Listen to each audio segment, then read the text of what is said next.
Ако не искаш да съжаляваш на старини за пропиляното време и за пропиляните възможности, направи тези 5 неща и започни да ги правиш веднага.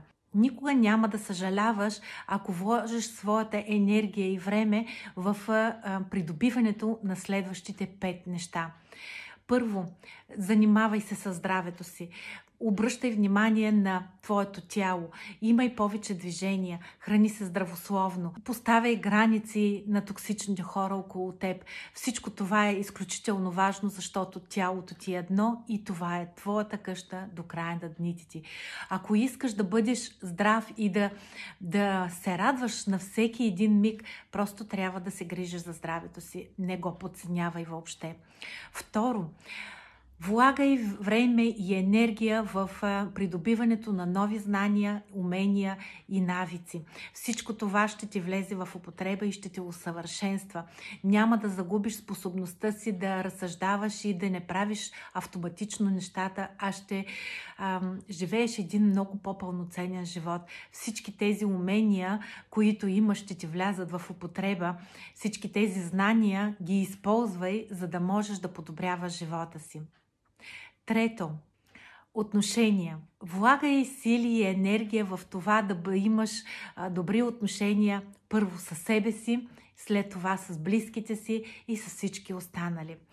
Когато инвестираш време в това да си подобряваш отношенията с хората, ти ще живееш пълноценно. Четвърто, задължително трябва да имаш и да развиеш способността да изкарваш пари от своите умения.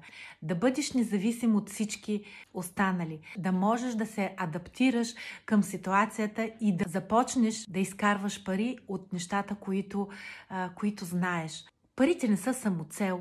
Парите са просто средство за това да живееме по-добре. За това трябва да имаш тази способност да ги изкарваш и да имаш знанията и уменията за това.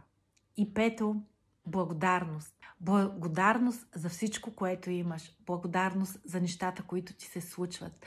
Благодарност за хората около теб и хората, които ти помагат. Благодарност за всичко, което се случва около теб. И молитва. Молитва, но молитва с благодарност.